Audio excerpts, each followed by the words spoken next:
ನಾವು ಚಿತ್ರದುರ್ಗದಲ್ಲಿ ಸಮಾವೇಶ ಮಾಡಿ SC ST ಸಮುದಾಯಗಳ ಅನೇಕ ವಿಚಾರಗಳನ್ನು ಮುಂದಿನ ದಿನಗಳಲ್ಲಿ ಸರ್ಕಾರ ಅಧಿಕಾರಕ್ಕೆ ಬಂದಾಗ ಅವೆಲ್ಲವನ್ನು ಕೂಡ ಬಗೆಹರಿಸಬೇಕು ಮತ್ತು ಬಗೆಹರಿಸ್ತೇವೆ ಅಂತ ಕೂಡ ಹೇಳ್ಕೊಂಡಿದ್ವಿ. ಅದಕ್ಕೆ ಚಿತ್ರದುರ್ಗ ರೆಸಲ್ಯೂಷನ್ ಅಂತ ಹೆಸರು ಕೊಟ್ಟು ಒಂದು 10-20 ವೇದಿಕೆಗಳನ್ನು ಕೂಡ ಅವರು ಇಟ್ಟಿದ್ರು. ಆದಮೇಲೆ ಸರ್ಕಾರ ಬಂತು. ಸರ್ಕಾರ ಬಂದಾಗ ಅನೇಕ ಭರವಸೆಗಳನ್ನು ಈಡೇರಿಸ್ತಕ್ಕಂಥ ಕೆಲಸನೂ ಕೂಡ ಸರ್ಕಾರ ಮಾಡಿದೆ. ಈಗ ಉದಾಹರಣೆಗೆ ನಮಗೆ ಪೋಸ್ಟ್ ಮೆಟ್ರಿಕ್ ಸ್ಕಾಲರ್ಶಿಪ್ಪು ಕೇಂದ್ರ ಸರ್ಕಾರದಿಂದ ಬರಬೇಕಾಗಿದ್ದು ಶಾಲಾ ಕಾಲೇಜುಗಳಲ್ಲಿ ಬರ್ತಾ ಇದೆ. ಮತ್ತು SCP ಹಣ, PSP ಹಣ ಕೇಂದ್ರದಿಂದ ಬರ್ತಕ್ಕಂಥ ಆ ಪಾಲು ಕೂಡ ನಮಗೆ ಕಟ್ಟಾಗಿರ್ತಕ್ಕಂಥದ್ದು. ಇವೆಲ್ಲವನ್ನು ಚರ್ಚೆ ಮಾಡಬೇಕು ಮತ್ತು ನಾವೆಲ್ಲ ಒಗ್ಗಟ್ಟಾಗಿ ನಮ್ಮ ಸಮಸ್ಯೆಗಳನ್ನು ಬಗೆಹರಿಸೋದಕ್ಕೆ ಪ್ರಯತ್ನ ಮಾಡಬೇಕು ಅಂತೇಳಿ ಆ ಚರ್ಚೆಗಳನ್ನು ಮಾಡಬೇಕು ಅಂತ ನಾವು ಸಭೆ ಸೇರೋದಕ್ಕೆ ಮಾಡಿದ್ದು. ಈ ಮಧ್ಯೆ ನಾವ್ಯಾರೂ ಇದನ್ನು ಇದು ಡೆಲ್ಲಿ ಅವರಿಗೆ ಏನು ಹೇಳಿದ್ವಿ. ಇದು ನಮ್ಮದೇ ಇಂಟರ್ನಲ್ ಇರೋದ್ರಿಂದ ಡೆಲ್ಲಿ ಅವರಿಗೆ ಹೇಳೋ ಅವಶ್ಯಕತೆ ಇಲ್ಲ ಅಂತ ನಾವೇನು ಹೇಳಿದ್ದೀವಿ. ಆದರೆ ಸುರ್ಜೇವಾಲಾ ಅವರು ನಮ್ಮ ಉಸ್ತುವಾರಿ ಪ್ರಧಾನ ಕಾರ್ಯದರ್ಶಿಗಳು ಸಾಮಾನ್ಯವಾಗಿ ಪಕ್ಷದ ವಿಚಾರಗಳು ಮತ್ತು ಸರ್ಕಾರದಲ್ಲಿ ಏನಾದರೂ ಶಾಸಕರಿಗೆ ಸಂಬಂಧಪಟ್ಟಂಥ ವಿಷಯಗಳು ನಡೆಯುವಾಗ ಅವ್ರ ಗಮನಕ್ಕೆ ಹೋಗುತ್ತೆ. ಅವರು ನನಗೆ ಕರೆ ಮಾಡಿದ್ರು, ದೂರವಾಣಿಯಲ್ಲಿ ಕರೆ ಮಾಡಿ ನಾನು ಕೂಡ ಇದರಲ್ಲಿ ಭಾಗವಹಿಸ್ತೇನೆ. ನಾನು ಅವರಿಗೆ ಆಹ್ವಾನ ಮಾಡಿದೆ, ನೀವು ಬನ್ನಿ, ಇದರಲ್ಲಿ ಯಾವುದು ರಾಜಕೀಯ ಪ್ರೇರಿತ ಅಥವಾ ರಾಜಕೀಯಕ್ಕೋಸ್ಕರ ಮಾಡ್ತಕ್ಕಂಥದ್ದು ಯಾವುದು ಇಲ್ಲ, ನೀವು ಕೂಡ ಇದರಲ್ಲಿ ಭಾಗವಹಿಸಿ ಅಂತೇಳಿ ನಾನು ಅವರಿಗೆ ಆಹ್ವಾನ ಮಾಡಿದೆ.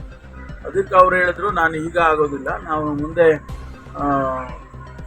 ಸಮಯ ಕೊಡ್ತೇನೆ, ಆಗ ಮಾಡಿ ನೀವು, ನಾನು ಕೂಡ ಭಾಗವಹಿಸ್ತೀನಿ ಅಂತ ಹೇಳಿ ಸದ್ಯಕ್ಕೆ ಮುಂದಕ್ಕೆ ಹಾಕಿದ್ದಾರೆ. ಪ್ರಧಾನ ಕಾರ್ಯದರ್ಶಿಗಳು ಹೇಳಿದ ಮೇಲೆ ನಮ್ಮ ಪಕ್ಷದಲ್ಲಿ ಅದು ಹೈಕಮಾಂಡಿನ ಸೂಚನೆಗಳು, ಹಾಗಾಗಿ ಅದನ್ನು ಮುಂದಕ್ಕೆ ಹಾಕಿದ್ವಿ. ಕ್ಯಾನ್ಸಲ್ ಮಾಡಿದ್ವಿ. Let me correct this, cancel ಮಾಡಿಲ್ಲ, ಮುಂದಕ್ಕೆ ಹಾಕಿದ್ವಿ. ಅವರ ಸಮಯನೂ ತಗೊಂಡು ಅವ್ರ ಜೊತೆನಲ್ಲೂ ಕೂಡ ಕರೆದು ಚರ್ಚೆ ಮಾಡ್ತೀವಿ. ಯಾವಾಗ ಬರ್ಬೋದು ಸರ್ ಅವರು?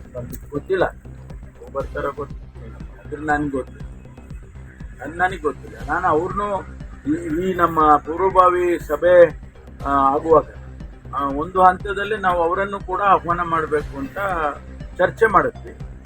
ಅಧ್ಯಕ್ಷರನ್ನು ಕರಿಬೇಕು ಅಂತ. ಮುಚ್ಚಿಡೋ ಅಂಥದ್ದು ಏನಿಲ್ಲ ನೋಡಿ. ರಾಜಕಾರಣ ಮಾಡಬೇಕು ಅಂದರೆ ಓಪನ್ ಆಗಿ ರಾಜಕಾರಣ ಮಾಡ್ತೀವಿ. ಅದೇನು ಮುಚ್ಚಿಟ್ಕೊಂಡು ಮಾಡೋದೇನಿದೆ? ಯಾವ ವಿಷಯದ ಬಗ್ಗೆ ನಾವು ಚರ್ಚೆ ಮಾಡಬೇಕೋ ಆ ವಿಷಯ ಬಹಿರಂಗವಾಗೇ ಮಾಡ್ತೀವಿ.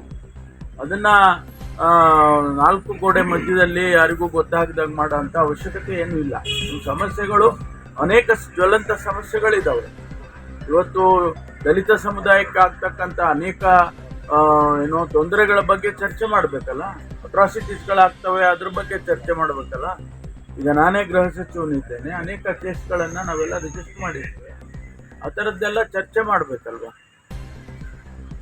ಸಮುದಾಯದವ್ರು ಸೇರಿ ಒಂದು ಚರ್ಚೆ ಮಾಡಕ್ಕೆ ಒಂದು ಡಿನ್ನರ್ ಮಾಡೋದನ್ನ ಸಹಿಸಲ್ಲ ಅಂತಂದ್ರೆ ಹೆಂಗೆ ಸರ್? ಯಾರು ಹೇಳಿಲ್ಲ ಹಂಗಂತ, ಸಹಿಸೋದಿಲ್ಲ ಅಂತ ನನಗಂತೂ ಯಾರು ಹೇಳಿ. ಹಂಗೆ ಯಾರನ್ನ ಹೇಳಿದ್ರೆ ನಾವು ಅದ್ರ ಬಗ್ಗೆ ತಲೆ ಕೆಡಿಸ್ಕೊಳಕ್ಕೆ ಒಂದು ವೇಳೆ ನಾವು ಸಹಿಸೋದಿಲ್ಲ, ನೀವು ಮಾಡಿದರೆ ಸಹಿಸೋದಿಲ್ಲ ಅಂತ ಯಾರಾದರೂ ನಮ್ಗೆ ಹೇಳಿದ್ರು, ಅದಕ್ಕೆ ಉತ್ತರ ಕೊಡ್ತೀವಿ ನೀವು ಸರಿಯಾಗಿ. ಏನು ತೊಂದರೆ ಇಲ್ಲ, ಆ ಶಕ್ತಿ ಇದೆ ನಮ್ಗೆ. ಚರ್ಚೆ ಮಾಡೋದನ್ನ ವರದಿನ ಹೈಕಮಾಂಡ್ ತರಿಸ್ಕೋಬೋದಿತ್ತಲ್ಲ ಸರ್ ಇವತ್ತು? ಯಾವುದು ಅವರೇ ಭಾಗವಹಿಸ್ಬೇಕು ಅಂತ ಅಂದಾಗ ಚರ್ಚೆ ವರದಿ ಕೊಡೋದಿಲ್ಲ. ಅವರೇ ಭಾಗವಹಿಸ್ತೀನಿ ಅಂದಾಗ ಒಳ್ಳೇದಲ್ವ ನಮಗೆ. ಹೈಕಮಾಂಡಿನ ಅವರು ರೆಪ್ರೆಸೆಂಟೇಟಿವ್ ಇದ್ದಾಗ ಅನೇಕ ತೀರ್ಮಾನಗಳು ಅಲ್ಲೇ ಆಗ್ಬಿಡ್ತಾವೆ. ಇವಾಗ ಅವ್ರಿಗೆ ಭಾಗವಹಿಸೋ ಆಸಕ್ತಿ ಇದೆಯೋ ಅಥವಾ ಇದು ಸಭೆ ನಡೀದೇ ಇರೋದ್ರ ಏನಾದ್ರು ಸಂದೇಶ ಕೊಡ್ತಾರೆ? ಅದು ನೋಡೋಣ ಅಂತ ಸ್ವಲ್ಪ ದಿವಸ ನೋಡಿದ್ರೆ ಗೊತ್ತಾಗ್ಬಿಡುತ್ತೆ. ಈಗ ನಾವು ಮತ್ತೆ ಮುಂದಕ್ಕೆ ಹಾಕಿದ್ದೀವಿ ಅಂತ ಹೇಳಿದೆ ನಾನು. ಮತ್ತೆ ಯಾವಾಗ ನಾವು ಅರೇಂಜ್ ಮಾಡ್ತೀವೋ ಆವಾಗ ಗೊತ್ತಾಗುತ್ತೆ ಅವರು ಯಾವ ಉದ್ದೇಶದಿಂದ ಮುಂದಕ್ಕೆ ಹಾಕ್ಸಿದ್ರು ಅಂತ ಗೊತ್ತಾಗುತ್ತೆ. ಸರಿ, ಇವತ್ತು ನಕ್ಸಲರು ಶರಣಾಗ್ತಾ ಇದ್ದಾರೆ ಸರ್, ಏನು ಮಾತುಕತೆ? ಆ ಸಂದರ್ಭದಲ್ಲಿ ನಾವು ಸೂಕ್ತವಾದ ಸಮಯ ನೋಡ್ಕೊಂಡು ಮಾಡ್ತೀವಿ. ಈ ಡಿನ್ನರ್ ಅಂತ ಹೇಳಿದ್ವಿ, ಡಿನ್ನರ್ಗೂ ಡಿನ್ನರ್ ಅಂದ್ರೆ ನೀವು ಈ ಡಿನ್ನರ್ ಬಗ್ಗೆ ಬಹಳ ಏನೇನೋ ವ್ಯಾಖ್ಯಾನ ಮಾಡ್ತೀರ. ಡಿನ್ನರ್ ಅಂತ ಅಂದ್ರೆ ಊಟ, ಅಲ್ಲ ಊಟಕ್ಕೆ ಅವರು ಬರ್ಬೇಕು ಸರ್ ಅದ್ರ ಜೊತೆ ಮೀಟಿಂಗ್ ಇರುತ್ತಲ್ಲ ಸರ್ ಫಸ್ಟ್ ನಾನೇನು ಹೇಳ್ದೆ ನಿಮಗೆ ಅಂದ್ರೆ ಊಟಕ್ಕೆ ಮೊದಲು ಚರ್ಚೆಗಳು ಮಾಡ್ತೇವೆ. 7 ಗಂಟೆಗೆ ಕರೆದಿದ್ದೇನೆ. 7 ಗಂಟೆಗೆ ಕರೆದಾಗ ಒಂದು 2 ಅವರ್ ಚರ್ಚೆ ಆಗ್ಬೋದು, 3 ಅವರ್ ಆಗ್ಬೋದು. ಆಗ ಊಟದ ಸಮಯ. ನಿಮ್ಮ ಮನೆಗೆ ಹೋಗಿ ಊಟ ಮಾಡ್ಕೊಂಬಿಡ್ರಿ ಅಂತ ಹೇಳೋ ಬದಲು ನಾವೇ ಊಟ ಕೊಡ್ತೀವಪ್ಪ ಅಂತ ಊಟದ್ದು ಒಂದು ಏರ್ಪಾಟ್ ಮಾಡಿದ್ದು. ಅದೇ ಡಿನ್ನರ್ ಮೀಟಿಂಗು ಅಂತ ನೀವು ಹಾಕೊಂಡು ಹೊಡಿತಾ ಇದ್ದೀರಿ.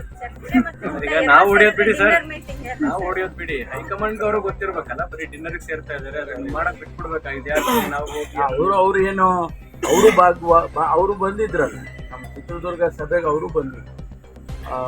ಸನ್ಮಾನ್ಯ ನಮ್ಮ ಅಧ್ಯಕ್ಷರಾದಂಥ ಮಲ್ಲಿಕಾರ್ಜುನ ಖರ್ಗೆ ಅವರು ಬಂದಿದ್ರು, ಪ್ರಧಾನ ಕಾರ್ಯದರ್ಶಿಗಳು ಬಂದಿದ್ರು. ಅದಕ್ಕೆ ಈಗ ಅವರು ನಾನೇ ಅವ್ರಿಗೆ ಹೇಳಿದೆ, ನೀವು ಅಲ್ಲಿ ಚಿತ್ರದುರ್ಗದಲ್ಲಿ ಇದ್ರಲ್ಲ, ಈಗ ನೀವು ಬನ್ನಿ, ನಾವೇನು ಸೀಕ್ರೆಟ್ ಆಗಿ ಏನು ಮಾಡ್ತಾ ಇಲ್ಲ, ಬನ್ನಿ ನೀವು ಅಂತ ಕರೆದೆ. ಅಲ್ಲ ಸರ್, ನೀವು ಊಟ ಮಾಡಕ್ಕೂ ಹೈಕಮಾಂಡ್ ಪರ್ಮಿಷನ್ ಕೇಳ್ಬೇಕಾ ಸರ್? ಊಟಕ್ಕಲ್ಲ, ಚರ್ಚೆ ಮಾಡೋದು. ಅಲ್ಲ ಸರ್, ಅದು ಪಕ್ಷದ ಅಡಿಯಲ್ಲೇ ಮಾಡ್ತೇನೆ ಅಂದಾಗ ಸರ್ ಯಾಕೆ ವಿರೋಧ ಬಂತು? ಅಲ್ಲ, ಅದು ವಿರೋಧ ಅಲ್ಲ. ಅವರು ಬರ್ತೀನಿ, ನಾನು ಭಾಗಿಯಾಗ್ತೀನಿ ಅಂದಾಗ ನಾವು ಬೇಡ ಅಂತ ಹೇಳಕ್ಕಾಗುತ್ತೆ. ವಿರೋಧ ಮಾಡಿದ್ರೆ ಅವರು ನೋಡ್ರಿ ಹಿಂಗೆಲ್ಲ ಮಾಡ್ತಾ ಇದ್ದೀರಾ, ನೀವು ನಿಲ್ಲಿಸ್ಬಿಡಿ, ನೀವು ಹಾಗೆ ಹೀಗೆ ಅಂತ ಅಂದ್ರೆ ಅದು ವಿರೋಧ. ಆ ರೀತಿ ಬೆಳವಣಿಗೆ ಇಲ್ಲ. ಇದು ಅಪಾರ್ಥ ತಿಳ್ಕೊಂಡಿದ್ದಾರೆ ಹೈಕಮಾಂಡ್ ಅಂತ ನಿಮ್ಮ ಸಭೆನ. ಗೊತ್ತಿಲ್ಲ ಅವ್ರು ಯಾರಾದ್ರೂ ಅವರಿಗೆ ಇಲ್ಲ ಇದು ಬೇರೆ ತರದ ಆಯಾಮ ಪಡ್ಕೋತಾ ಇದೆ ಈ ಸಭೆ ಅಥವಾ ಈ ಡಿನ್ನರ್ ಯಾರಾದ್ರೂ ಹೇಳಿ ಅವರು ಇದು ಮಾಡೋದು. ಹೈಕಮಾಂಡ್ ಏನಾದ್ರು ದಾರಿ ತಪ್ಪಿಸಿದ್ರ ಸರ್? ಇಲ್ಲ, ಆ ಭಾಗ ನನಗೆ ಗೊತ್ತಿಲ್ಲ.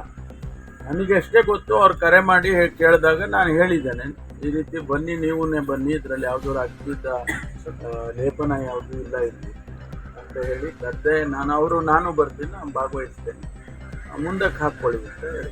ಎಲ್ಲ ಭಾಗನೂ ಗೊತ್ತಿದೆ, ಅದ್ರ ಅರ್ಧ ಮಾತ್ರ ಹೇಳ್ತಾ ಇದ್ದೀನಿ. ಇಲ್ಲ, ಪೂರ್ತಿ ಹೇಳಂಗಿಲ್ವಲ್ಲ ನಿಮಗೆ, ನಿಮ್ಮ ಊಹೆಗೂ ಬಿಡ್ಬೇಕಾಗತ್ತೆ, ಜಾಗ ಕೊಡ್ಬೇಕು. ಇದೊಂದು ಚರ್ಚೆ ಆಗ್ತಾ ಇದೆ ಸರ್. ಡಿ ಕೆ ಶಿವಕುಮಾರ್ ಅವರು ಹೈಕಮಾಂಡ್ ಬಳಿ ಕಂಪ್ಲೇಂಟ್.